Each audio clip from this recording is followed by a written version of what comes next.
everybody? It's Chad. I'm back again with another episode of Ask Chad Grassy Logic. Today, obviously, we're somewhere else other than the studio, so I'll introduce you all that real quick. But first, I need to introduce my guests, John and Austin of Apogee. Thank you, gentlemen, for joining me today. Thank you, Chad. Thank you for having us. Thank you. Yeah, this is great. It's a great little area we have here. We're actually on location here in Sunland Park at their dispensary at Apogee, and this is one of their back rooms. Obviously, it's a little more quiet back here than it would be like on the sales floor.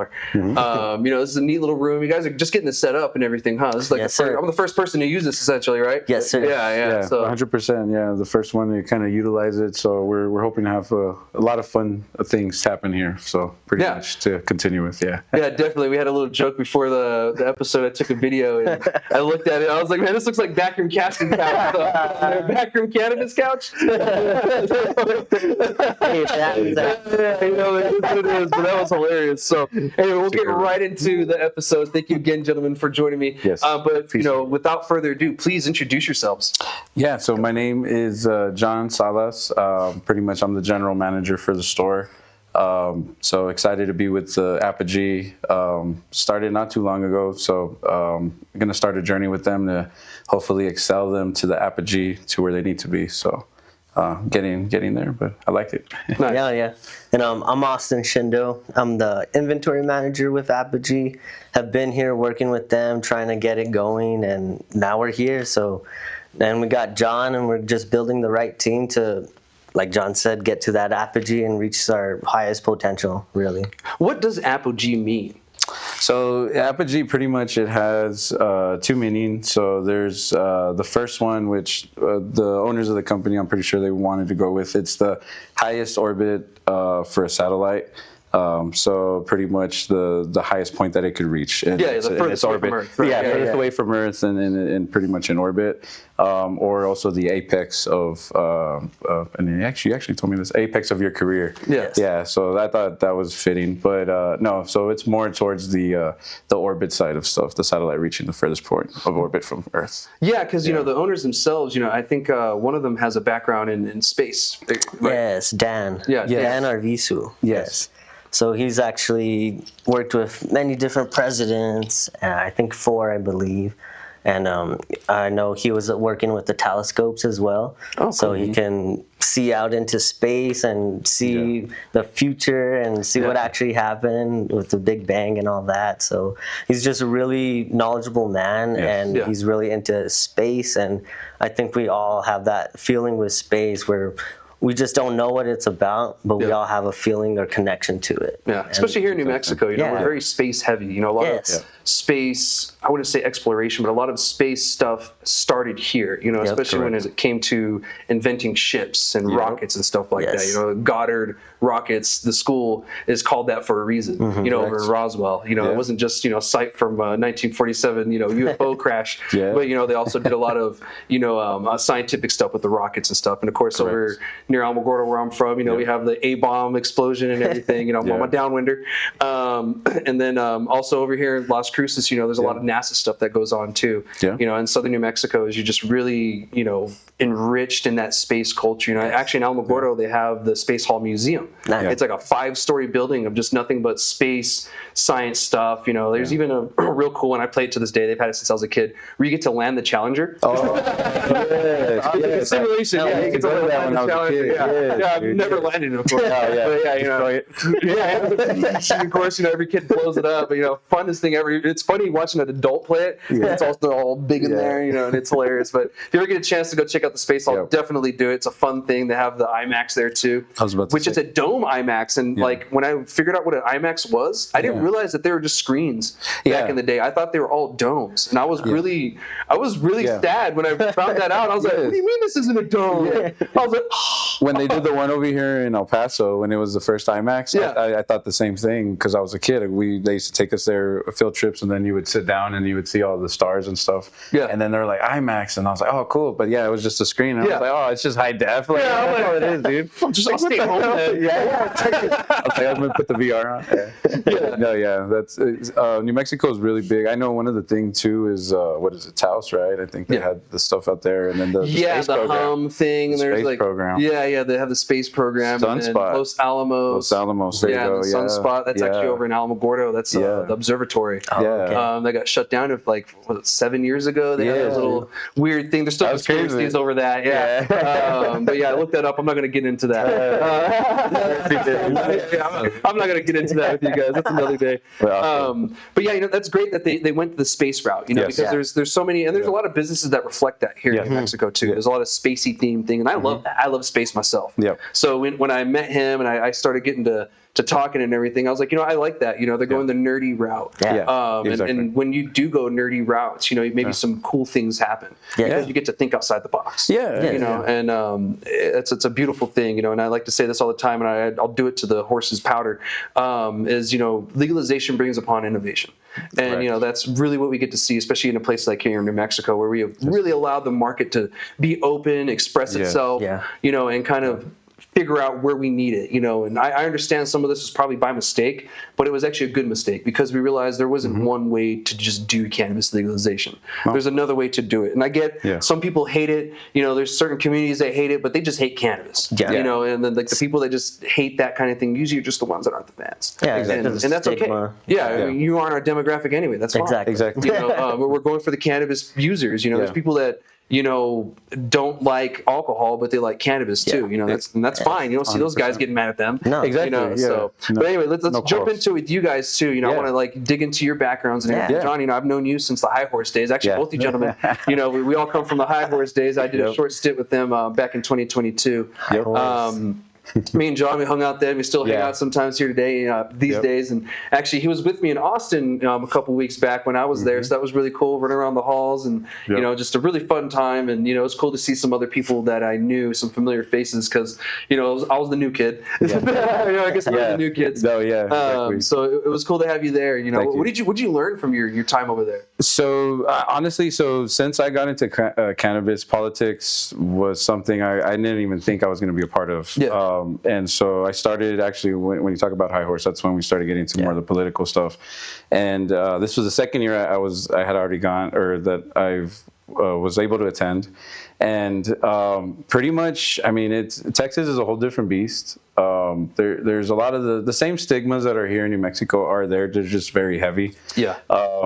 But there's a lot of open-mindedness, especially in Austin. Austin's one of those cities that's like, it's like a democratic city, but it's also the state capital where everybody's fighting, but it feels like so, but it was just to kind of how I can go ahead and approach the state level to all my local levels, right?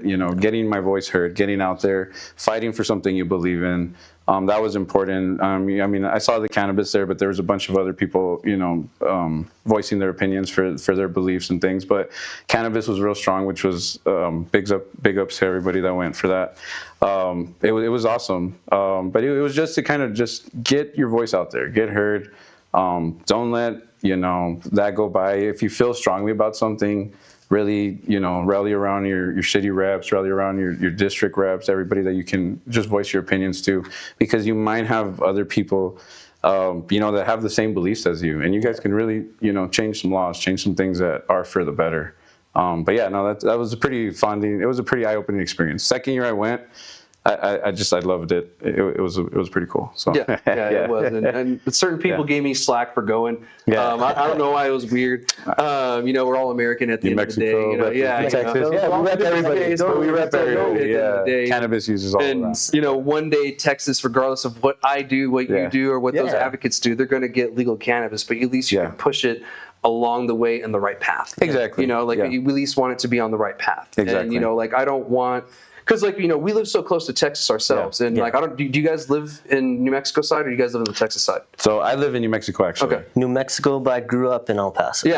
All of us have these ties to this area and stuff, and I have to go to El Paso a lot. You guys go to El Paso a lot. I have family in El Paso. It'd be nice to just travel across the state and not have to worry about some stupid law. I don't want to catch a felony. Because we frequently go to these places too, so it would directly benefit us as well. 100%. Not just just as consumers, but just as regular people. Yeah. Yes. You know, like, you know, if my truck smells like weed, maybe I won't get messed with. Yeah. You know, if, you know, the laws are a little bit different. And I go to the VA a lot too, you know, so I have to go to El Paso. You know, I have no choice. Yeah.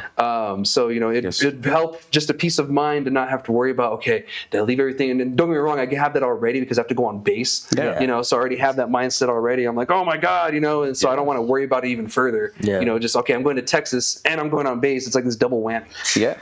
And so it would be nice to not have to worry about that. And, you know, the Texas advocates have been so helpful for, you know, to us for so long. Oh, yeah. And I've told people, I said, you know, the girls that helped me with the town hall, only 2 of us live in New Mexico. The rest live in El Paso. Yes, you know, exactly. and they work in the industry in New Mexico, and they fight for New Mexico. So, 100%. like, why wouldn't I return the favor? Exactly. You know, that would be just very selfish of me to say, you know, legalization for me, but not for thee.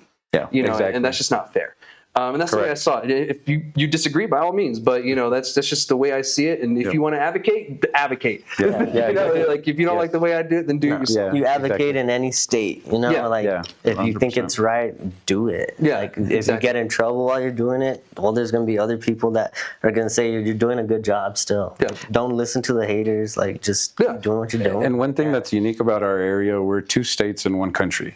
Yeah. So people don't really understand that culturally here down here. So, you know, even though they're Texas, we're New Mexico, we're all the same family in a sense. Las Cruces and El Paso are so interconnected that, you know, it's hard for them not to be able to have what we have access to. Yeah. So, you know, why not try to help that out? Yeah, so exactly. Really you know, like, exactly. And a lot of people don't understand. You know, we're the only borderplex in the whole nation. Yeah, exactly. You know, like it's this whole community, and there's over 3 million people within this area. Yes. You know, like there's a Huge. lot of people. Like that's way more than the whole state of New Mexico. Just in this little pocket here. Yeah. You know, in between 2 states and a nation. You know, that's really unique on its own. Correct. You know, especially for the southern part of the nation and everything. I know Canada and northern part. You know, there's all kinds of stuff going on there. But you know, a lot of people don't know this too. You know, 70% of Americans live east of the Mississippi. Yeah. You know, and so that's why it's really impressive on this side because we're on the lower end of the totem pole when it comes to the population density here in America. And so it's like, well, that is a little more impressive. You know, in the middle of the desert, you have all these people. Yeah. And you know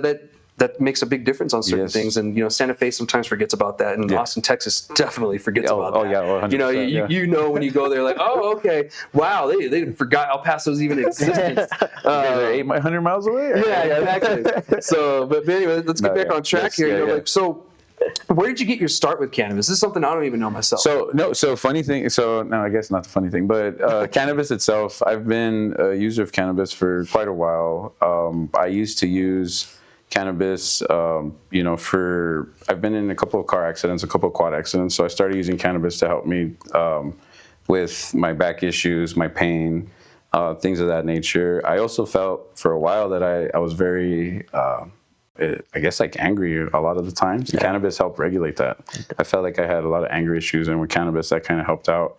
But my actual working in the industry, I actually started at Pecos Valley. I started in the medical industry in 2020. I was able to, funny thing is, that's when Ultra Health and Pecos were just here. I think Ultra Health was the dominator at the moment. Pecos was just starting. And then I went in, and that's when I met the people that we continue to associate with, Colt and B. Colt was a manager at the time. He's the one that kind of hired me and just went in. And I was like, hey, you know, I like cannabis. I can do IT and I can do all sorts of stuff. I've sold, you know, I can do retail. And so he gave me a shot, started with them.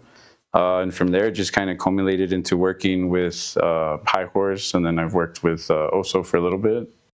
Went to Cookies, and then now I'm pretty much here. So I've been in the industry for a while. Cannabis has been just a passion of mine.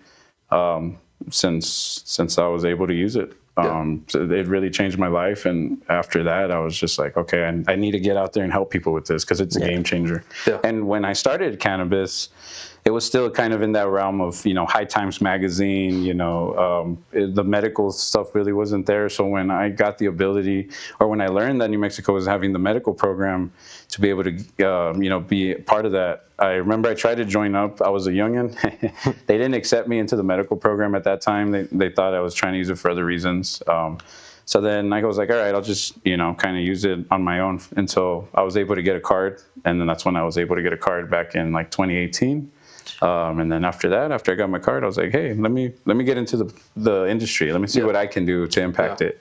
And that's pretty much where I'm at right now. Nice. So it's been a journey, and I've loved it so far. So it is a journey. The whole thing, you know, it's a whole learning experience. You know, and you've gotten all the different experiences with the different companies, and you know, trying to find your path. And you know, and this is the newer venture for you, right? Oh yeah. This is. I'm excited to join these guys. These guys are. You know, not just going to be a dispensary. We're going to have a couple of other goodies coming along with this one. So.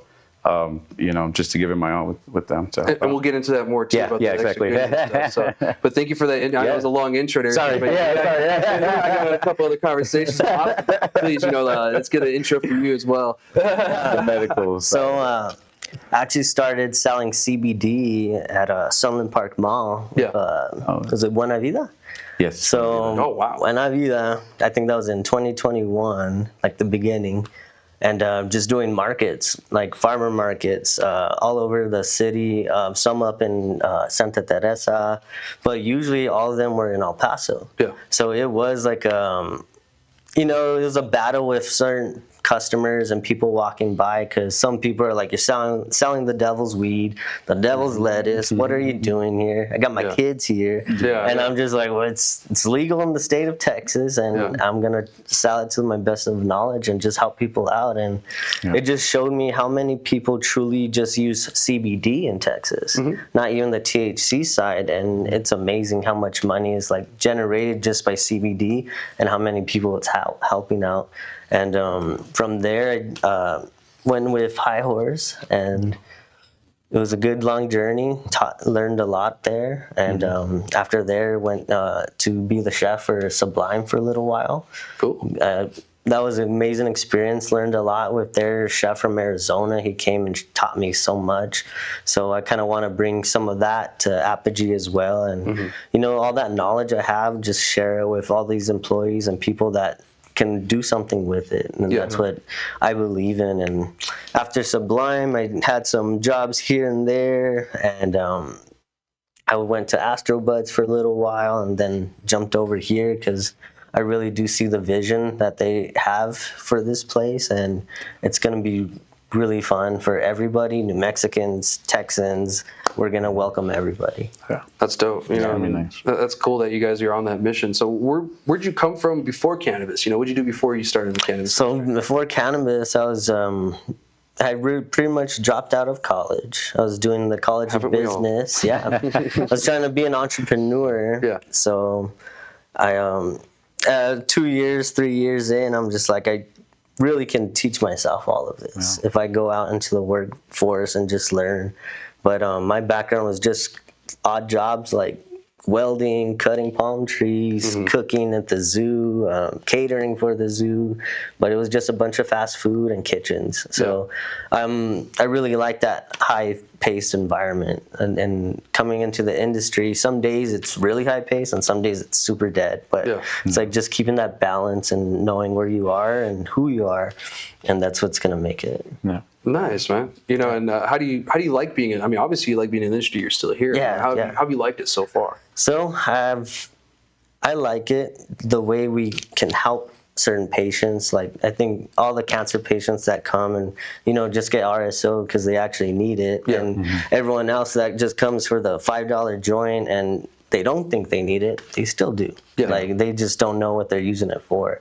And that's what I like seeing. What I don't like seeing is all the greed in the industry, and just that's what kills businesses. And losing the sight of your end goal, that's what happens. You just can't treat your employees bad. You got to treat them right. You can't expect those, if you're treating them bad, to work all for you. So it's a lot of turnover rate I've learned in this industry, and it's what I've seen is more people seeing if they actually fit and want to be in the industry, and a lot of them don't. And that's okay, because those people are just trying to get a job to say they smoked and worked at a dispensary, and you see that a lot. So one of our goals is to turn that turnover rate down here, and maybe set an example for other stores and other businesses. Because there's a lot of people in the industry, I would say a lot of the business owners, haven't ran anything other than a track, Yep. Let alone a business. Yep. So they don't know how it is to have employees in the first place, or even be in that type of leadership role. Yeah. Because your employees are looking up to you to tell them what to do, how to do it, train them correctly. Because if you could do all those things, your employees will be fine, and then you can step back. Yeah. But you have to do all that work ahead of time. Before that even comes. And so I don't think a lot of people were up for that. No. For that challenge, and they didn't realize how much work this is actually going to be. Some people thought this was going to be, I have a dispensary, I open my doors, I sell weed, I make money, I go home. But there's way more that goes into it. Maybe the first month we were open, you could have done that. But after that, people just like, okay, where's the quality? Now where's this? Where's the next best thing? Exactly. And people, I think the first. I told everybody the day before legalization, I said, your worries today are going to be different tomorrow. Night and day. You would never have the same worries again, but they're going to be totally different. And sure as shit, the first thing that came out of everyone's mouth the next day was, why aren't patients being seen first? I said, exactly. I told you, a whole new concern I didn't even think of. Yeah, exactly. And so, that just goes on how the industry changes. Now we don't ever hear that. No. That's not a case anymore. That's not an issue anymore.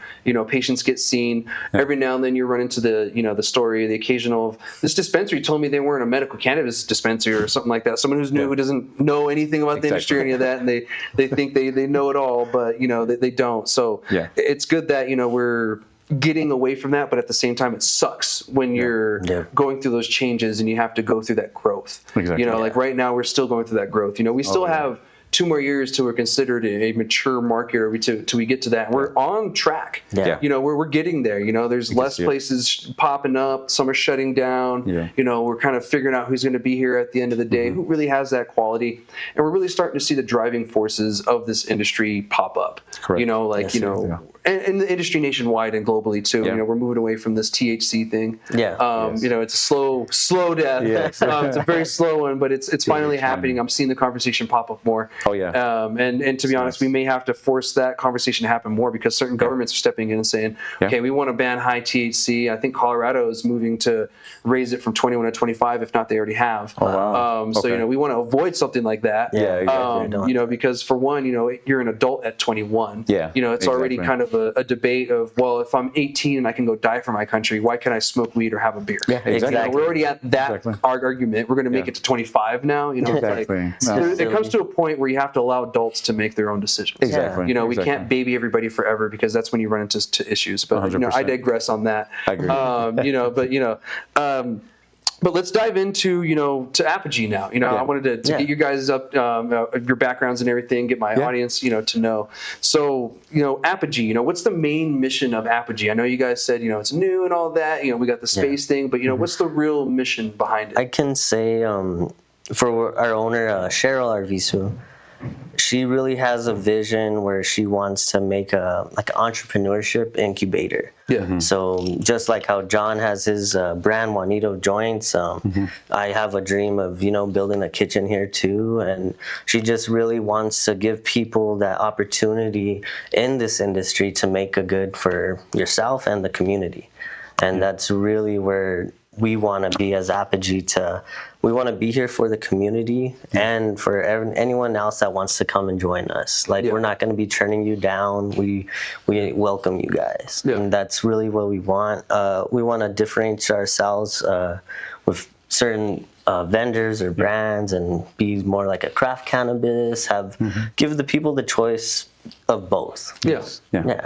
And one of the second part to that is also to one of the biggest ideas that we have is, like he had pointed out earlier, all medical use, or all recreational use is medical use, in a sense. So we want to push a lot of more of the scientific medical backing with Apogee as well. So also be part of the community, all that, but also come back with the scientific, because there's more journals coming out and things of that nature.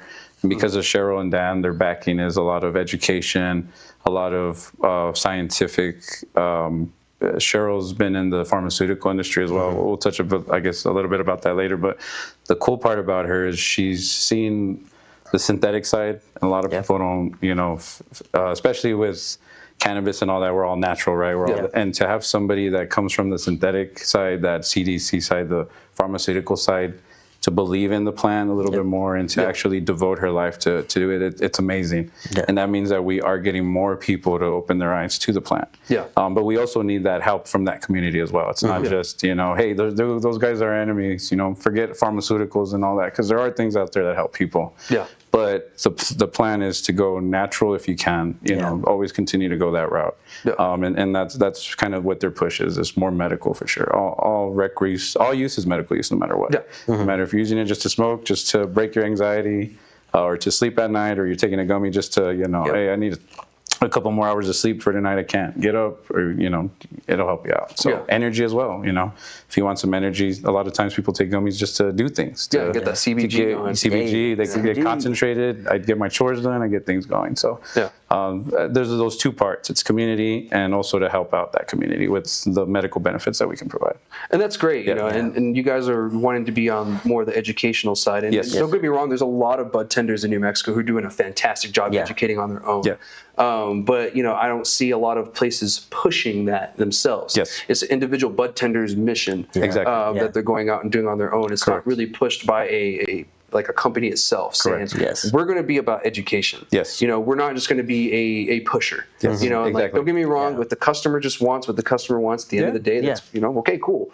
But, there's going to be the opportunity and at least the effort to educate. Just at least attempt it. And I tell people, I made a post a while back about educating the customer about this THC thing. I'm like, well, the customer doesn't want to learn. I'm like, you don't verbally have to tell them anything, guys. There's posters, there's TV things, there's pamphlets, there's Facebook posts, that people will share, like myself.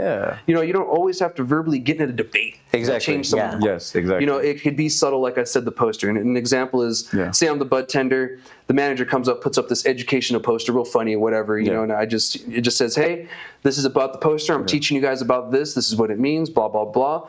You don't have to push it on the customer, but if they ask about it, you at least know. And you are educated yourself now. So, the manager is doing his due diligence on top of that. And that's what it takes. The customer comes up, let's say 5 times, right? We'll say throughout the weeks, he's come 5 or 6 times. Never sees the poster, doesn't really match, and he just wants, the shake of the shake, the $5 shake ounce or whatever. He comes in the 4th time, sees the poster, doesn't say anything. Comes in the 5th time, sees the poster, asks you a question. What does that mean? And you get to blow his fucking mind. And that $5 ounce shake turns into he bought a 1/8 of just some really fire cannabis. You just changed his life forever. Like the flavor and what he wants it to do is going to do. And it may be a 20%er. It doesn't have to be this crazy high THC amount. I see people trying to get shake and they're like, this is 28%. And I was like, oh. All the trichomes fell to the bottom. And I'm like, oh. That might just be CBN at this point, and you don't even know, about the 100%. You're getting a cocktail salad at that point. Randomness, you don't know what that is, and so you could just blow someone's mind. And going on the educational path, I love to hear that and see that. Of course, with the owner's background, I would expect nothing less. Especially with the space. You have the pharmaceutical, and you have these two combining together to create, almost like a planet and satellite around Earth that is, furthest path in its orbit. You guys are. To me, it seems like you guys are trying to be as furthest away as the same, but also within the community. So it's like, we may be different out here, but we're still within the orbit. We're still within, the whole solar system. 100%. We're still a part of you guys. We're still going to work with you. Maybe you're a big planet out there and you're absorbing all the asteroids. Who knows? A lot of the bigger planets are doing it. They absorb all the shock for us. And that is something that benefits us here on Earth. And so it's great that you guys are doing that. So what are some other things too? I know you guys are having a lot. Let's talk about the lounge. Like the elephant in the room, because Sunland Park has yet to have a lounge yet, and this could be possibly the first one that pops up. Correct. So the lounge, we're hoping, I would say probably midsummer, if not the end of late summer. Right now, just to give some idea, because I know people have probably been asking, and we do get a lot of people that come in. But the lounge is definitely going to be a full-on consumption lounge. The idea is to have people here to go ahead and enjoy, the plant that they love, whether it's either forms of gummies, forms of consuming, smoking, whatnot. That the whole thing is just to have that community here. And I've gone to a lot of other lounges throughout the state, and I like how they're all doing it. They all have their own uniqueness to them. Yeah. Ours is going to have that as well. Ours is going to be more of an elegant taste to it. We're definitely going to try to bring that cafe, I guess, proponent to it, just to help out. But definitely just more of a place where people can enjoy the plant. I mean, it's cannabis, and we've seen that just providing a space, people are going to just kind of gather and just kind of do their social thing. Yeah. We're planning events for sure. We're planning a lot of things for that lounge. As you may know, I know you probably know about this, but the music and the DJing that I do and stuff will help kind of bring some of those things. So I'm definitely trying to bring in some big names here as well, just to have like little small events, things of that nature. So, but in the most part, it's just to have people give people a place to be able to enjoy what they love. And that's consuming the cannabis. We really want a safe space for anybody that needs to come out here, for people that rent homes or have family members that judge them, or whatever the case may be. You guys can come here as a safe space and consume here on property, not get in trouble, and then you can go back home and come back another day for it. And that's really what we want to establish here for you guys, and also to keep you guys entertained. We want to have entertainment for everybody, so you don't have to create your own entertainment when you walk in here. And one of my most exciting things is that wood-fired pizza oven that we're going to be getting going as well. So some weed and pizza, I don't think anyone's going to complain about that. No, I don't see that either being a complaint. Not at all. We're going to try to get vegan choices and regular choices, because we know that's big too. That's a big thing where, there's a lot of the vegan community's big in El Paso. I have a friend that's really big, and he gets upset because he doesn't have spots to go in El Paso that are completely vegan. If they do, they pop up for a little bit and then they shut down. So that's going to be a big thing, that I'm going to bring somebody to be able to do the vegan pizzas plus regular pizzas for those who want to enjoy. And we'll see, infused or not. We're gonna play around with that. We're gonna see how the laws are and how Sunland allows us, but we're going to definitely try to do some stuff that way. And maybe one day, because deregulation needs to happen regardless on this front of cannabis. Correct. We've overregulated it to see where it went, but now we need to kind of pull back this whole stigma on, whoa, you can't put weed on your pizza. It's like, why I'm smoking a joint? Why not? Because that's 2 milligrams. Okay. You mean why you have this big fat dude being like, okay. Have a big old cannabis drink. Gonna wash that down with this. And you're making a stink about that. And so some of them, and to be honest, sometimes I'm like, are these people making shit up as they go? I feel like some of these inspectors are literally making shit up.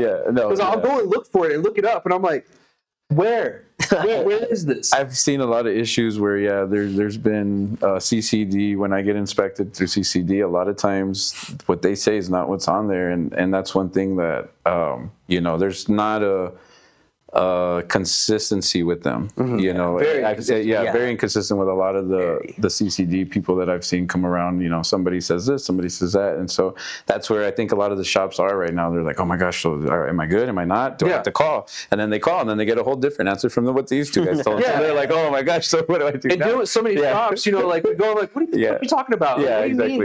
Someone in Silver City, they told me an inspector told them they had to charge tax even on medical cannabis for drinks. And I was like, what are you talking about? The law is pretty clear. It didn't exclude freaking drinks. It's everything. So I was like, what? And then you go to another place and you're like, why is this happening?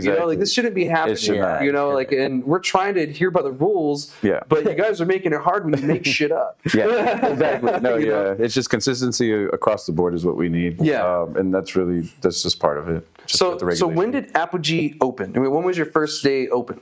I believe it was March 27th. 27th was they had a soft opening, I believe, probably like the 21st.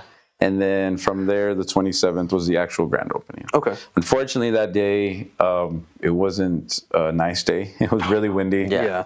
It was, I think, the 2 weeks where it was really bad. The dirt was everywhere. We had a good turnout, so thank you for everybody that came out and vendored that day. Appreciate you guys. Yeah.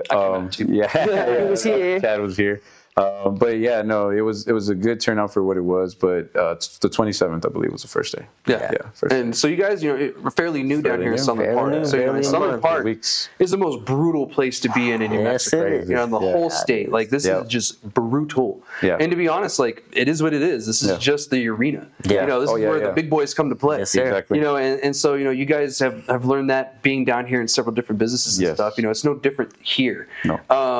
Do you guys feel that having the consumption lounge is kind of like a one leg up on the rest of them?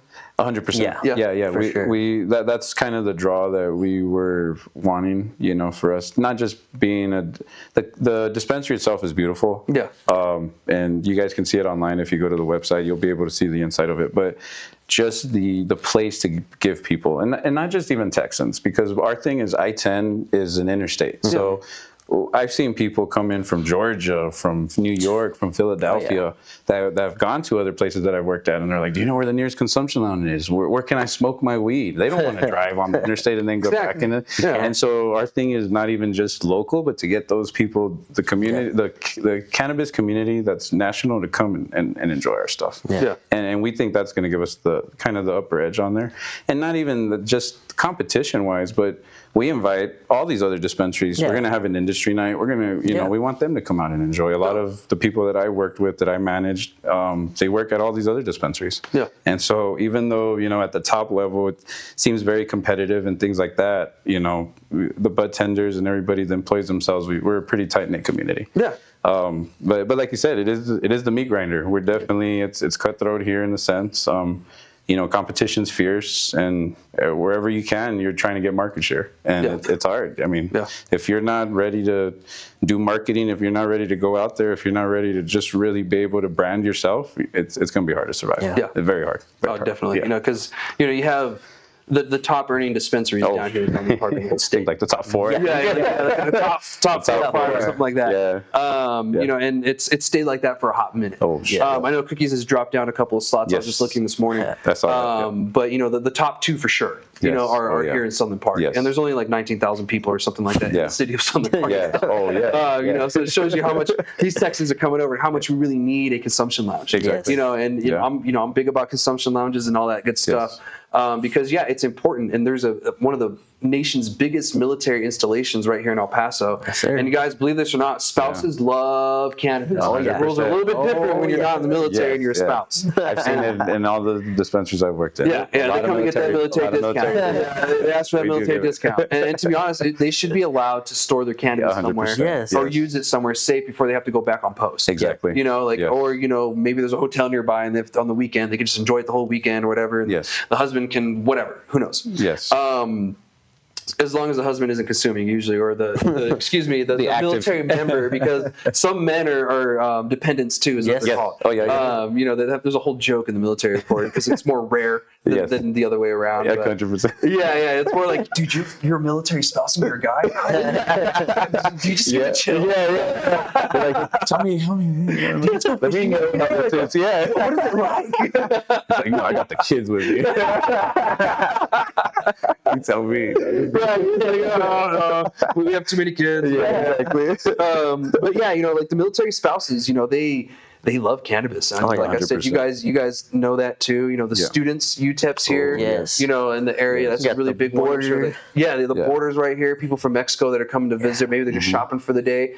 Maybe for lunch they want to go eat a pizza and have a doobie, and then get back out there and go shopping again or whatever it may be. They should be able to do that because cannabis users, we're social too. Don't get me wrong. There's some of us who are antisocial. Antisocial drinkers. Gino's raising his hand over there. There's people who just don't like being there. It doesn't matter if you're a cannabis user or not. There's just certain people that are and are not. Exactly. And cannabis is no different, and we should be allowed to have that kind of venue. So I appreciate you guys doing that, and really holding on to that mission of, normalizing cannabis too. Yes. Oh, yeah. Because that's what this does. It normalizes, and there's a lot of fighting and backlash. I know even through the city of Sunland Park, there's a lot that's being fought, especially with the consumption lounge thing, and that's throughout the whole state. Yeah. There's even some places in Cruces that have sued the city of Las Cruces over this matter. Yes. And I could see that coming for Sunland Park, to be honest, because of the way that things are going. Yeah. So hopefully things will change, because we need to see more consumption lounges down here in Sunland Park. And I keep telling people, the only way that Sunland Park will survive after legalization in Texas or federal legalization is consumption lounges. 100%. Figure out a way to keep them here. Yeah. There's a reason why Texans used to come here on Sundays to get alcohol in New Mexico. Yep. Yes. And I don't know if they still do or not, if it's changed, but they couldn't get liquor or alcohol on Sundays, so they'd come to New Mexico or Sunland Park. Yeah. That's why the border restaurant is right there. Yeah, State Line. Yeah, State Line. There you go. That's why the State Line restaurant, really they do so well. Got a bar. Yeah, that's their thing. Half of them is Texas, half is in New Mexico. Yep. But we want to try to stay further away from Texas, being in the cannabis industry as of right now. Yes. Maybe one day we'll have something like that for cannabis, but today is not that day. Exactly. What are some other missions that Apogee is working on? You guys got the lounge, you got this other stuff going on, the education and stuff too. What are some other things you guys working, maybe community-wise? So one of the big things, we're definitely going to try to do a lot of community events as far as community cleanups. We're definitely big on doing that, especially in Sunland Park. One of the other initiatives that I felt strongly, because I live in Sunland Park, and it's been a real big issue here, is the water. Yeah, it's terrible. So to be able to try to help with some sort of water treatment, or to try to help in that regard, that's real big, especially because my kids drink the water here.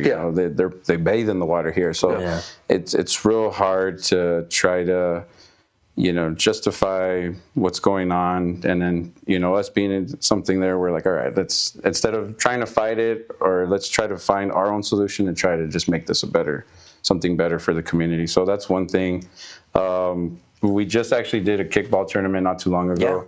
Saw you there. I was there. I got the we're trying. There's a lot of people that got wounded that day. I heard. Shout out Mark. Shout out Mark. My bad. But things like that, we're definitely going to try to get the canned food drives. Just try to help the community all around in Sunland Park, because I grew up here. I know the needs and the wants of the community. And I've seen cannabis actually impacted really positively.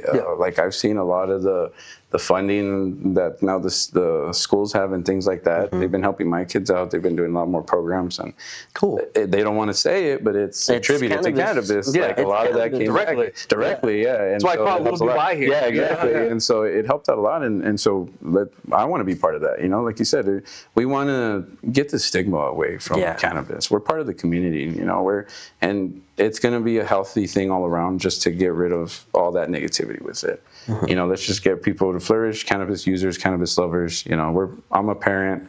We're all different types of peoples. It's not just the old school stoner anymore, that 70s, 80s look, 60s, you know what I mean? Or the hippie. We're all different types of people. We all come in different shapes and sizes, different garments, so I think that's one of the things. Let's just normalize it to get it going. Yeah. In the community. Because, more people than you realize smoke cannabis. A lot of them don't admit it. Exactly. Yeah, 100%. There's that stigma like we've talked about. And we feel these events will get those people out there too, because a lot of people, especially me being, funny thing, being with, a lot of people know me in the community as, the cannabis person, because they'll go to my shops. Yeah. But then I see them, at my daughter's daycare. I see them at other places. I'm just not the guy selling you weed. I'm the guy over here. I'm doing everyday things. It's just not that stigma of the drug dealer thing anymore. Yeah. But community events, we're going to try to get those going. One of the big ones that we have, because you just talked about it too, is having some sort of VA night. Especially once we get that lounge going, we definitely want to have something for the veterans. A lot of the flower that we carry is grown by veterans, which is nice. The memo, and soon we're going to get PMC in here as well with David.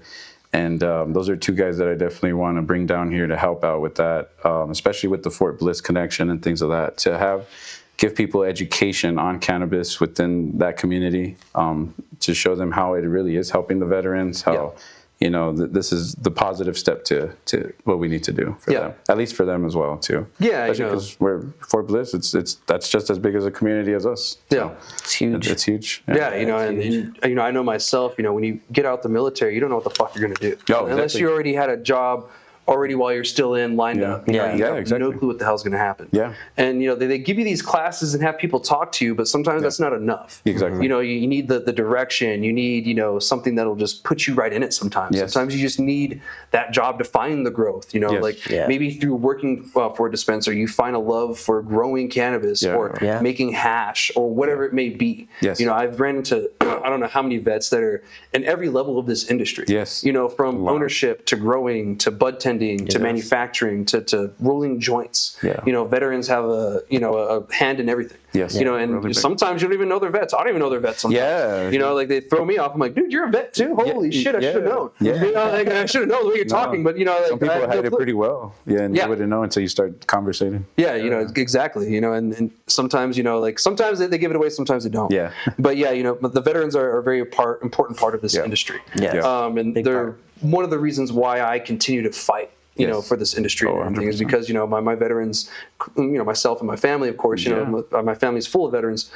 We all benefit from it, through all of what we've experienced, the trauma and all that, and literally throwing our bodies at some shit that we probably shouldn't have when we were younger. But here we are. Yeah. At least we're trying to get some fixing and some help, and usually other veterans help each other, and that's really what I want to see. And if you guys could provide the space for that, that would be amazing. Oh yeah, because that's something I've been trying to push with people is we need this space, because we have the VFW, right? Yeah. But the VFW is just a bunch of dudes drinking, and my generation of veterans, we don't drink. No, a lot of us don't. Yeah. And we 100%. found the hard way that if you do, it usually ends up in a bad way. Because I do have battles who down a fifth of night just to go to sleep. Yeah. And I'm like, homie, that is terrible. You shouldn't. That's not normal. No. And some of them have found relief through cannabis, that should be the way it is. But yes, sir. I digress on that. I'm thankful that you guys are providing that space for the veterans and everything. Yes, sir. But before we move on to the next topic or anything, is there anything else that we forgot you guys want to bring up about Apogee?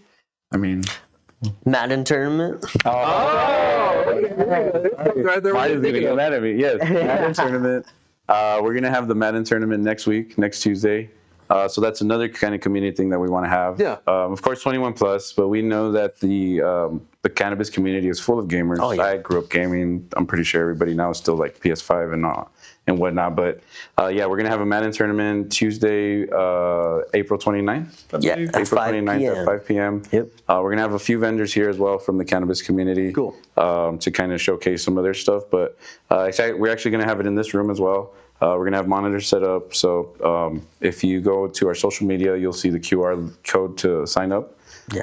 And you can always sign up that day, too, if you guys make it at 5 p.m. or before. We'll have a sign-up sheet at the front. But, it's going to be fun. We're trying to bring the gaming community out here over here. And once the lounge gets open as well, we're hoping to have consumption with gaming. Yeah, cool. So right now it's just a regular gaming tournament just to showcase here. And then have some people show up just to have a fun spot to game, and then later on we're going to try to incorporate the consumption. So cannabis and gaming just goes. I was about to say music. It's amazing. Yeah. Gaming, snacks, oh, shit. That's already the combo. Yeah, that's already a winning one there. Madden, and we're going to continue to hope to have those monthly. As well as other events too. I mean, we're also going to team up with ZHQ, which is the one who's provided everything for the gaming tournament. Shouts out to Jerry. Yeah, Jerry. Thank you, Jerry. He's an awesome partner, and I'm pretty sure a lot of the dispensaries down here, they know him, and he's worked with a lot of them. But we're going to continue his mission of building a gaming center for Chaparral. Yes. So that's our tie-in with him as well to try to get some stuff going here. He's really big on the Chaparral community and wherever we can help. I mean, Chaparral's part of us too. Sunland Park, Chaparral, Las Cruces. I live in Chaparral. Yeah, so that's kind of our mission there as well. Yeah, so, even though I'm reminded of Mad Max when I hear Chaparral. Oh yeah, community. Oh yeah, very big community. It does look like Mad Max. You got the dudes in the mud. It's like Mad Max down there. Crazy. You got a shop on every corner.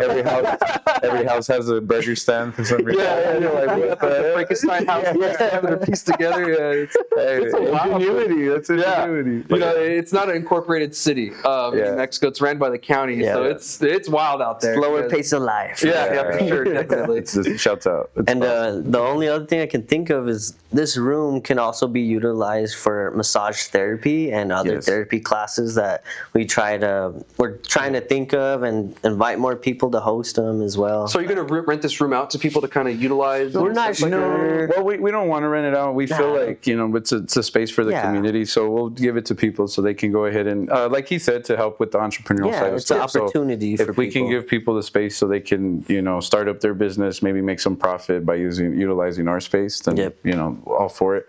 Well, speaking about the masseuse and the massage therapy, I do have a friend that's willing to do like yoga, sound bath. We're probably going to have all that stuff here too. So, nice. He's part of a very big holistic community, and they're willing to do some things here. And they're actually from El Paso, so they do their market, I think, every month at Star City Studios, but they're willing to come and do some stuff here too. So nice. It's gonna be fun. Yeah, it's gonna be you guys got a lot planned. A lot of engagement for sure. And since, you know, I've been part of the community here, I know a lot of people in El Paso. We're definitely trying to get some fun things for everybody. Yeah. Starting at least at this point, and then consumption later. Yeah, for sure. I mean, there's a lot of work when it comes to those, and you want to make sure you do it. Yeah. And of course, cities get in the way, and, you know, local municipalities. You know how that works. We're there to fight. So, but thank you so much for joining me today, gentlemen. Thank you so much for talking about Apogee. I look forward to continuing this conversation. We got a couple more topics for then the episode to be over. I know you gents are, you know, pretty busy. We're sitting here in the dispensary right now. No. But yeah, you know, thank you so much. You know, I'm looking forward to see what Apogee does and everything. So, without further ado, let's move on to the next conversation. Now, this one's going to be about taxes increasing here in New Mexico. I'm sure you gentlemen know all about this stuff going on, and I wanted to just bring this up because this is something that's happening in 69 days at the time of recording. I know I had to throw that number in there, but yeah, 69 days from the time of recording. This is going to happen on July 1st is when taxes are going to increase 1%. So we're going to go from 12 to 13%. But overall, it's 20% right now, and we're going to go to 21%. Now, this 1% increase is going to continue until 2030, and we're going to go until about 27% or 26%, actually, is what it is, at the end of the day when it's all said and done. That's if the state taxes don't increase somewhere along there, because that's what a tax on that extra 8% of the state sales tax. If that doesn't change, then we'll be about 26% come 2030. Now, we did try to stop this year. It did get to committee. It was a bill, but the legislature and one of the committees, they said we already actually have the budget for this year written out, and this was already implemented, the 21%. So we would be short however many millions of dollars if we, you know, did this. So we're gonna have to go in and figure out where's this money gonna come from now. And they said the only way we can do this right now is if we actually put this into the tax packet, which never happened. And never materialized. And so now the taxes increase. So now I don't know what's going to happen next year during the legislative session. I doubt anything, because that's going to be a 30-day session where they really just focus on the budget. Now, this is a part of the budget, so we do have a chance this summer during the intermittent committees, where they, you know, it's the House and the Senate, they kind of have like these modge podge of committees, and they kind of, you know, tackle different things. And I do think this will be one that'll probably pop up. If that does happen, of course, I'll inform everybody, you know, try to get everybody there as many as possible, so that way we can actually tackle this issue, because this is huge. Anytime taxes increase, the black market gets bigger, or, you know, grows again. And this right here is no different. That 1% may seem like nothing, but we're already at a threshold here in New Mexico at 20%. That's already too high. And we're one of the poorest states in the nation, and we raise it, you're just going to incentivize people to go back to the black market. Like, if I'm going to be paying these high prices just for a tax, why not just go to the black market where that dude isn't going to tax me at all? You know, where I'm getting $180 ounces versus paying $200 something because it was taxes, you know, because they tacked on 20 something oddly amount of taxes. And to be honest, cannabis is overtaxed to start with. You know, in most states, you know, a bottle or a glass of beer will cost you like 5 cents in taxes. Here in New Mexico, that costs you way more, you know, like in taxes. So this is something that, you know, needs to stay on the radar, but everyone else needs to be aware too. So come July, if it gets just a little bit more expensive than what it was the week before, this is the reason why.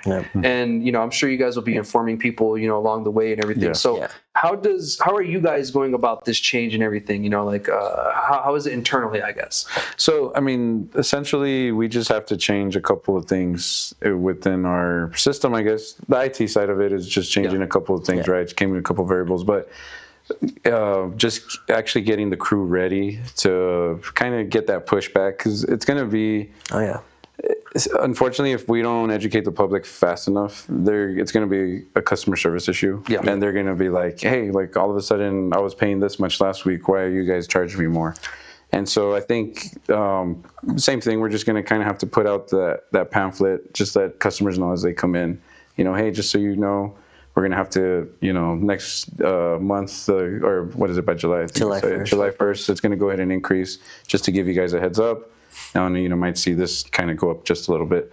It's just education at that point, especially with me and my crew. But other than that, it's, if you're not going to educate them, a lot of people are just going to have customer service issues. People are going to come back there and be like, well, I thought I paid this much last time. And we're just going to. Or some people like on that set, I pay this every time I go in. Yes. You're going to have those people that are upset, and that's the first thing that rung in my head is great. You're going to have a customer service issue first foremost. And it's up to the shop at that point, right? Are you going to cover the costs of that to keep your customer appeased, or are you just going to go ahead and shoot the tax bill over to them? Because they could, a shop could technically just cover the cost to kind of keep their prices the same.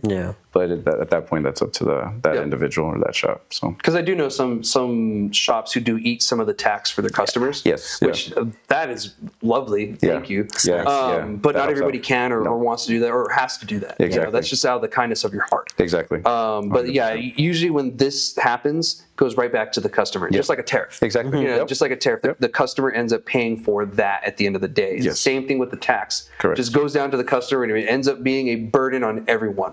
So now the shops have to go and educate all the customers on this new tax increase. It's going to increase 1%. Well, what does that mean? Everything is going to get more expensive by 1%. Is what that means.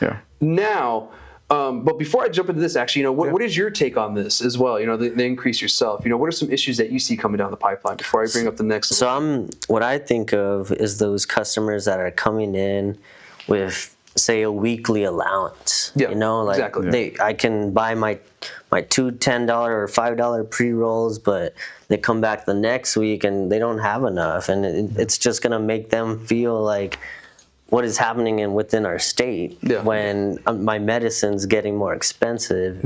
It's just turning into pharmaceuticals, and it's like, we don't want that.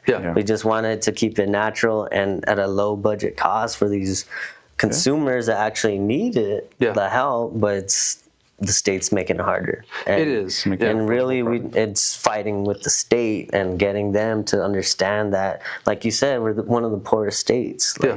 Why are you increasing it? It does not make any sense. But that's where people like you and getting more people in will help. And I think that's great what you're doing too. I appreciate that. No, yes, sir. And I wish, this last session, we weren't fighting over trying to close licenses and stuff like that. We really could have tackled real issues like this tax increase, like the plant count issue, that should be enforced. That's already law. These are real things that could help us in the industry, except I wasted my time fighting stupid things like a hemp ban. They were trying to ban D8 and stuff like that, and then trying to allow counties to pause licenses and just stupid things that weren't really going to help anyone in the end. Just create more issues and more little pockets of confusion. Exactly. The HB10 thing was a thing on its own that was going to pass regardless. And regardless of who you are, if you agreed, disagree, if we needed it, didn't need it, it was going to pass. But it's unfortunate that we had to waste our time on other stuff versus something like this. Now we all have to pay for this. We all have to suffer for this because we got selfish. And someone wanted the whole pie. When there's enough of the pie for everybody. And now with the market stabilizing the way it is, there's even more pie available. For everyone. Like more pie just showed up. Holy crap. Show me the money. We got people freaked out for no reason, and now our taxes go up because of it. And that is a direct thing that happens when you don't fight correctly. When you don't fight the right things. You need to fight for something that benefits everybody. And this would have been, Keeping it at 20%, I would have said fine. That is, we can't go any higher though. Yeah. You know, it really should be like 10. But, you know, we can't go any higher than that. But now we went higher, and I'm like, whoa, we fucked up. Yeah. And now, you know, it could go up to 26% if we don't do something. Yeah. Wow. And that will just wreck our industry. And who knows what's going to happen by 2030? Federal decriminalization. Texas legalizes it. Yeah. Those two things alone will wreck our industry. You know, that would just send us into another weird area where we are kind of where we are right now. Yeah. But I do want to digress on that because there is a current fix where you don't have to pay taxes if you have a medical cannabis card here in New Mexico. 100%. Some people have been figuring that out. You don't have to pay any of these taxes at all. So this wouldn't even be a worry. That 1%, I personally, as a patient, I don't give a shit. Because I don't pay taxes. You know, so I can have that mindset, and you guys should too. You know, you should be like, taxes are for tourists, and that should be the mindset of a New Mexican. You know? Taxes are for tourists, and I actually proposed that idea to the legislature a couple times. I said, you know what? Instead of raising the taxes on everybody, raise it on the tourists, dude. 50 to 60% of our sales are from out of state. You know, like you're telling me that we raised it on everyone, and now, haha, we have benefit. You could have raised it to 25%, and the Texans probably wouldn't have given a shit. You know, like they wouldn't have cared at all. They would have paid that all day as a tourist tax, and we do it with other industries. You know, I got told by one of the legislators that, you know, I don't think we can do that, and I was like, well, I don't think you asked. You just told me you couldn't, you know, without really looking it up or asking anybody. You know, we do it with other things, so why couldn't we do it with this? And I still think to this day that that's a better approach than raising taxes overall. You know, do a tax for someone who's out of state versus someone who's here. And patients will always not pay taxes regardless of where you're from. If you're a teacup person from Texas, you know, or a Texas cannabis, you know, medical cannabis patient, you don't pay taxes. Colorado or, you know, wherever, even if you're from Germany, a medical cannabis patient, you can do that. And, you know, you guys are capable of doing that yourselves, right? Because I know certain dispensaries don't know how to set up a reciprocity, right? So it's the reciprocal program pretty much online. And pretty much it's just a website that you'll go to. You do have to be registered. Each dispensary does have to register with the state, I believe, with the Department of Health, in order to get access to it. But it's very easy to do. Once you actually do that, they'll give you access, and then from there, you're actually able to take medical cards. They do have to match the same ID, state ID, with the medical card. So it can't be Texas with the California ID or anything like that. Same state ID, same medical card. Once you have that information, you can enroll them in the program, and they have a New Mexico medical card for a year. And they save the tax, and that helps a lot of the medical patients out. That helps a lot of customer service issues as well, where people are like, hey, I was a medical, oh, you should have told me before, you know. You know, it's best to always just kind of ask. A lot of them, and a lot of shops don't know about that program too. So if you guys never knew about that, go ahead and, you know, ask about that. You just have to enroll with the Department of Health to help you out. But simple process, very simple. They just have to sign it on their end, and then that's it. You print it out. That's pretty easy. Hawaii's was a pain in the ass. 10 minutes. It takes like 10, 15 minutes. For free. For free, and you get it for a year. You're good. And if you're someone who's frequently traveling here, you know, by all means, you got family here. Even if you come once a year. You know, like I come for Thanksgiving and Christmas. Well, bring your medical cannabis card with you. You're not going to pay any of the taxes. And you know what? 20%. That's a lot. You know, like especially if you're going to buy an ounce at a time or whatever, an eighth even. You know, you're saving money. And certain places have told me, like, you know, like, oh, well, we do give you a discount, but just because you're a medical cannabis patient. I'm like, dude, that's not a discount. I'm entitled to no taxes. I'm doing you a favor, and then you don't have to go and then pay those taxes at the end of the year.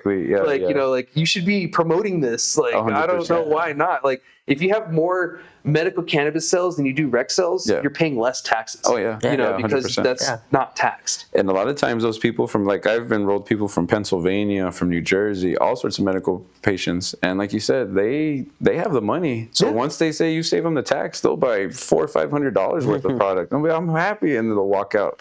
And you're like, whoa, I just made a $500, $600 sale out of just somebody, because they have the money to do it and they don't care. But and they may have come in with $1,000 in their mind. Exactly. You know? They're like, that's super cheap. Save them $500. You know? To them, they're like, that's super cheap. And, you know, that helps you out of your shop and things like that. So it's cool. It's cool to have that program. It's positive. For sure. It is. And, you know, it's something that a lot of people don't know that we have. And it's something I promoted a lot. And some people have asked me, I was like, you know, this and that, you know, I was like, if you have a medical cannabis card, just come here. Just make sure you give the dispensary a call, because not everybody has the capabilities of signing out out-of-state patients yet. Once they streamline that more, of course, it'll be more available. But yeah, as of right now, I would give them a call ahead of time. Obviously, obviously Apogee is capable of doing that. So if you're in the Sunland Park area or El Paso area and you are an out-of-state patient from anywhere, hit them up, because that's something great that we added in it, and that's something I wanted to make sure that we had. Yes.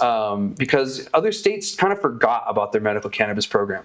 And then in New Mexico we had this dip in patients, this huge dip, and it's still kind of happening. We're kind of redirecting it and kind of correcting it because we don't want to pay taxes. We're figuring out that people don't like paying taxes. And a lot of the times visiting that doctor is covered by your insurance. So you're not paying shit. You're not paying for anything because there's no cost for the card through the state. It's the doctor visit that you have to pay for, and that's paid for through your insurance usually because it's just a doctor visit. So New Mexico did it right in that sense. We made it available to the point where it's zero cost.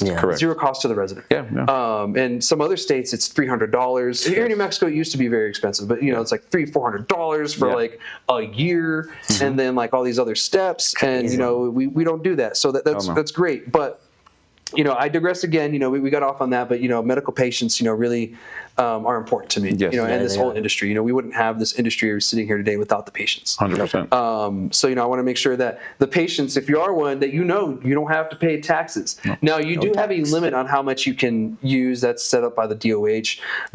I've never gone over my limit myself, but I do know some people have. That's something that we've been fighting for a long time to kind of change. I really think the 90 days should be dropped down to 30 days. That's because it's a 90 rolling day that it resets. I think if it's at 30 days, Hawaii does 14. Wow. Yeah, they do 14. That's amazing. Yeah, and it rolls over, and I'm like, that's great. If we can do 30, I think that's a great, because it's like a half pound. Is what we're allowed to possess, or something like that, or actually, I think it's closer to a pound. It used to be a half pound back in the day. 424. Something like that. We're just short of about a pound now, and so if you go through that in 30 days, then like, whoa, maybe you can ask for even more, but I kind of feel a pound within 30 days is more than reasonable. That's a lot of cannabis. 90 days, it's kind of stretching it for a medical cannabis, really especially when who's in pain. 30 days. That's so great. That's something that maybe we could change in the next legislative session or next time we get some changes to the program. I kind of feel that would help a lot. Agreed. Because this tax thing, the issue to me is not going anywhere until we get more people fighting this and saying we can't have this going up anymore.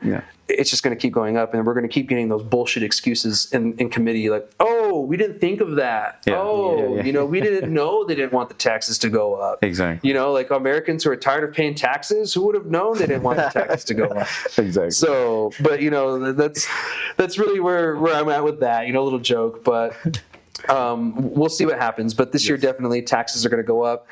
Ensure you inform your customers ahead of time. You have 69 days.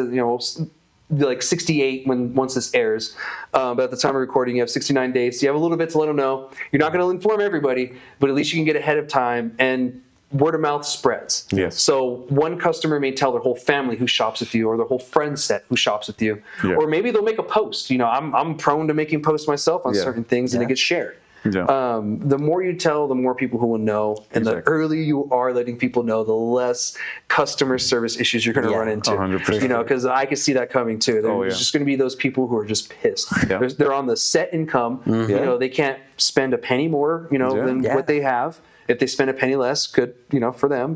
But I get it. At the end of the day, it's a business, but at the same time, like, the customer service thing, and then like the state kind of puts you in a shitty position where it changes like that. So what are your last thoughts on where this is going to go? Where do you hope happens with this? I mean, both of you, I guess. I'm not hoping. Well, I'll make it short. I'm hoping that it doesn't go into the realm of the California markets and things like that, because that's worst case scenario. Where people are actually out there, and black market still thrives because the taxes are so high. I'm hoping that we can get enough people rallied around it to kind of make noise and just be like, hey, you know what? Let's stop this. There's no more. Like you said, we're just the poorest state. We don't have the income to be able to afford these increases. And that's just that's the reality of it. That's the reality of it. And it's just more people, like you said, need to rally around it and come out. So I'm hoping we can change the trajectory of it. But if not, I mean, worst case scenario, that'll be that. As much support as we can. Texans, New Mexicans, any other state, like, come on down. Like, that's what we really need. Maybe other advocates from other states, coming on down here to help us, and I think that'd be great. But increasing the taxes in New Mexico for cannabis, it's no good. There's no way the consumer is going to win that battle. So it's going to come to all of us coming together and actually pushing forward for a change. And one thing that has nothing to do with the taxes, I just thought of this because someone ran into this issue. If you are doing the medical cannabis thing, which y'all should be doing, ensure that if the patient does go over their units, you're charging them the taxes. Because at the end of the year, you will be liable for those taxes. I've known a couple people that got shut down because they weren't paying attention to the patient's units, and they were liable for the taxes for those units because the patient was supposed to pay the taxes after that. So keep in mind that pay attention. You will have to pay the taxes at the end of the day if you're not paying attention. The dude had to pay like 20 grand or something like that, something stupid. So you could save yourself quite a bit of money if you just pay attention. Uncle Sam. So, but we're going to move on to our last topic of the day. This one's another push at the federal level for some deregulation or decriminalization kind of thing, and we'll jump right into that. So, it looks like 2 bills on the federal level or in Congress have been introduced, and one is on the House side. This is House Resolution 2935. The way they number them on the federal side is a little bit different than every state, of course. And this one, it has a long name because its acronym is PREPARE. It is Preparing Regulators Effectively for a Post-Prohibition Adult Use Regulated Environment. I would never, ever in my life want to repeat that any time more than once. So I will be calling it PREPARE Act from now on. Now, what this does is essentially prepares the government and everyone else for legalization. At studies, it recognizes that almost every 50 state has some kind of medical cannabis or adult use cannabis. So we're going to have to figure out how we're going to go about this.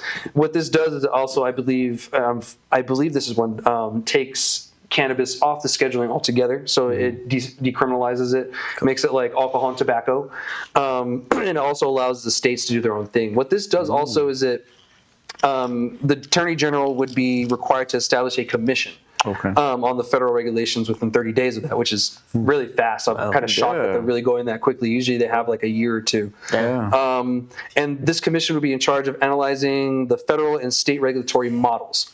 So say they're going to look at New Mexico. Okay, this is how New Mexico regulates it. This is how we're looking at it. But this is how Arizona regulates it. And in the same area, look at how Colorado regulates it. You know, like maybe they may take into account, okay, Colorado changed it to where it's not 21, it's 25.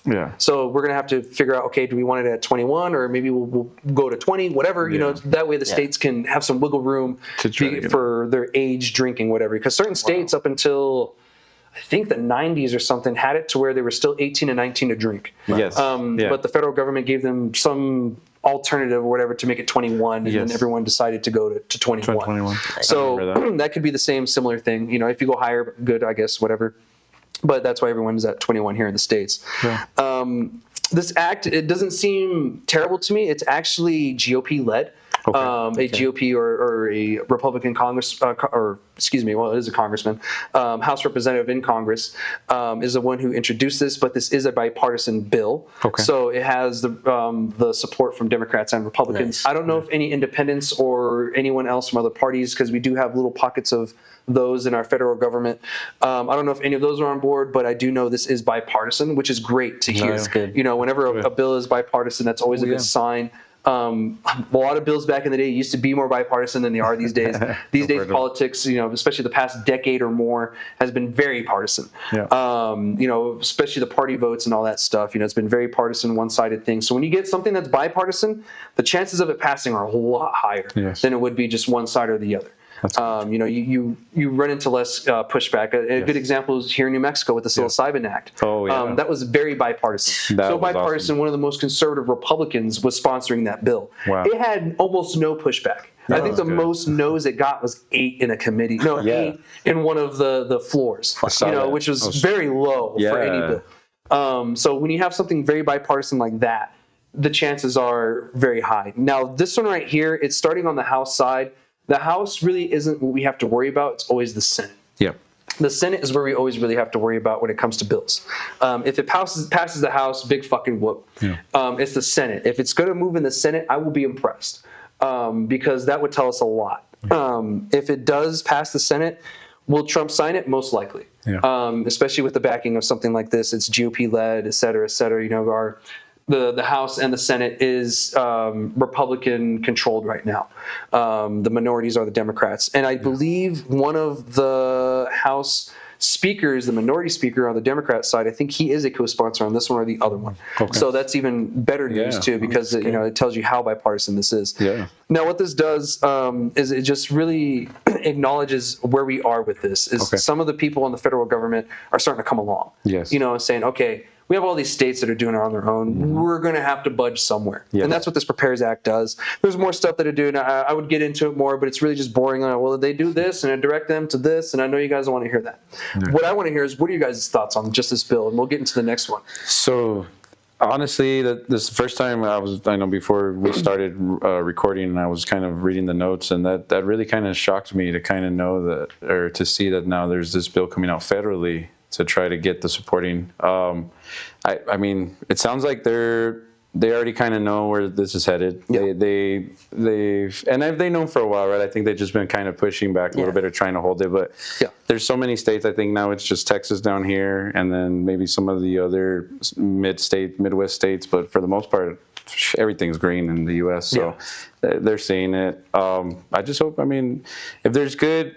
I don't know how in depth it is, or what if there's anything hiding in between the lines of it. Because sometimes some bills do that, but it sounds like for the most part it's really positive for our community, for the cannabis in general, federally, and so I mean I hope it continues positively, if anything. Yeah, that would be a big win for the whole nation, the cannabis wise. Like, you would want to support something like this. Yeah. But like John said, got to make sure things good in between the lines. But that's great news, honestly. Like, wow. Like, and this one in general takes more of a conservative stance, which is fine. It's not like conservative, like you can and can't do this. They're doing studies on things, what affects this. Even the veteran community is mentioned in there too. That's good. And low income, and so they're really, okay, how does this impact this community? I'm like, okay, that's fair. Yeah. We do want to know all those things. How does it impact parenting? We've seen that parenting isn't really impacted, it's improved. Yes, it's not negatively impacted. Exactly. It's improved more than anything. 100%. And that's great that we look into that. Let's keep looking into that. Yes. How is the veteran community affected? How is the low income communities affected? Yeah, exactly.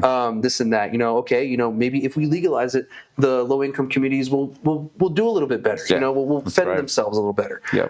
These are things that goes on with this bill. Okay. Now, with the next one, the States Act, this one's been introduced probably for the past what do you think, Gino, since we've been doing this podcast? The States Act is, about 3 years now? 3 years. Yeah, since we've been doing this, they've been pretty much trying to get this through, and this is through 2 different administrations by now. This is through the Biden, and now we're into the Trump administration again with this, and the States Act is being introduced. Now, this act pretty much just removes cannabis from, the scheduling, like the last one. Mm-hmm. It also kind of gets, the government prepared, not as much as the other one, but this one actually, they're calling it a 10th Amendment approach. Okay. And I'll explain to you guys what the 10th Amendment is right now. I'll read directly what the 10th Amendment is. The 10th Amendment reserves powers not delegated to the federal government, to the states or the people. Meaning what we've been wanting this whole time is the states decide. State regulate. And that's what they're saying is through this, the 10th Amendment is really what we're going to go through with this, which is a lot of hands off on the federal government. Now with this one, the FDA and the CDC, they will be involved somewhat, but it's only to make sure that the product is just safe to consume. It's not going to be like when you have a new drug coming on through the pharmacy and they have to go through all these stages and tests and stuff like that. They're not going to have that role.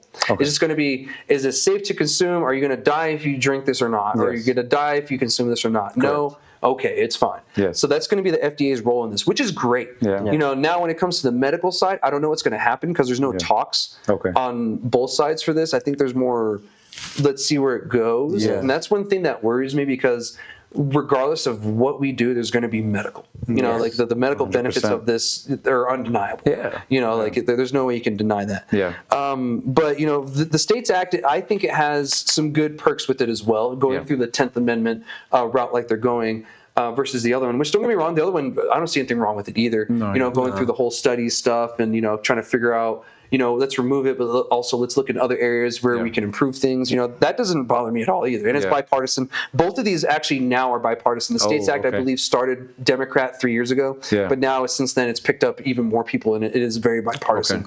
To me, either one of these would probably work. What do you gentlemen think? Honestly, so the State Act, I have been following you on that and everything, and I think that one will probably work a little bit better, just to kind of help if it's going to deschedule, take it off, and then let the state regulate. I like that a little bit better. And even with the whole CDC, FDA, if that ends up going, passing and whatnot, it would be awesome to have, them kind of look at places like us to even try to get some information, especially because if we have connections there with the owners and stuff, that'd be cool to get, like some sort of studies out there and things of that nature. That would be cool to try to, utilize that. But I think the second one is probably the one that, if anything, I would want to probably go a little bit better, just because it gives the state. We're already at that state level. Let's just let us regulate the way it is. There's no point in just. And the studies will come either way. Yeah, exactly. The studies are going to come either way. So that's the whole point. But the second act will probably be, that's the one I'm hoping for most of, if there's anything. Yeah, and it's like, it comes down to like every state is different, and every state is going to operate differently and have different economics, different people culture. making different cultures. Like we're right next to the border, like cities basically Mexico and us. It's crazy. But going with giving the states the option to see what's fit for their state, I think would be the best bet, because then they could start allocating the revenue and all the taxes to where it needs to go, and each state can develop on its own just from cannabis, and that's amazing. And if the federal government too could just see it legal as well and let the states run it themselves, I think that would be awesome. And that's where we already are. That's where we're at right now. We're self-regulating ourselves. Exactly. We're creating whole markets, whole industries, regulatory frameworks. We've invented regulatory frameworks. And here in New Mexico, we've reinvented regulatory frameworks because what was done somewhere else just wasn't going to work here. It didn't work. Exactly. And so the federal government needs to acknowledge that. And I do think that the States Act would acknowledge that a little bit more with the hands-off thing. 100%. And like the states themselves are already doing their due diligence with a lot of these studies. Like here in New Mexico, we've done studies ourselves, and UNM is doing psilocybin studies and stuff like that, and other studies are coming from all over different places. So I don't really see a need to force us to do these studies because it's already being done. Exactly. And I feel the States Act is like treating us like big kids. Yes, exactly. Like you guys are adults. You're in control of your own state. Exactly. These are the minimal, guidelines that we have set forth for you. Follow these, and everything's kosher. Don't mess it up. FDA will just make sure that you're not going to kill somebody. Exactly. You don't have rat poison in it or some shit like that, or heavy metals, or whatever. Testing, of course, will have to get a lot better once that comes, and hopefully the federal guideline changes will actually improve that. And even standardization too, because there's a lot of things that are up and down with labs and the other things. Some use liquid, some using gas.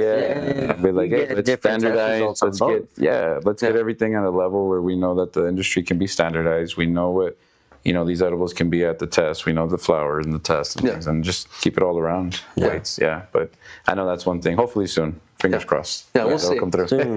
We'll see. But that's all I have for this week, guys. Do you have anything before we get off on this? I mean, where can people find you gentlemen online? So pretty much our social media is Apogee Sunland. So you can find us on Instagram.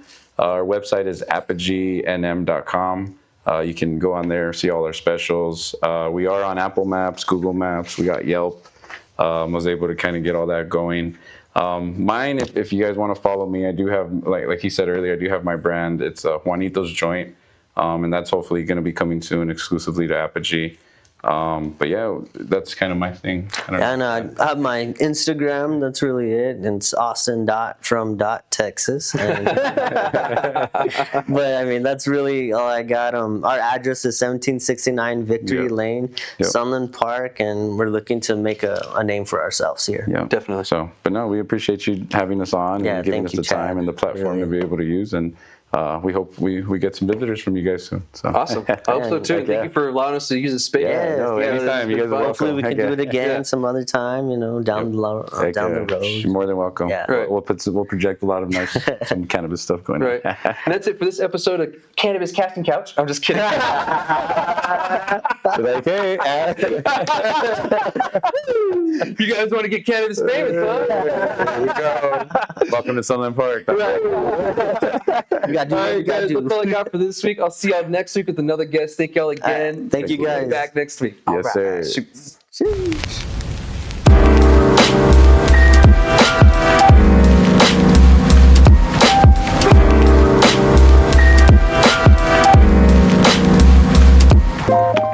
All right. That was cool, man. Oh, I forgot to do the like, subscribe thing. Oh,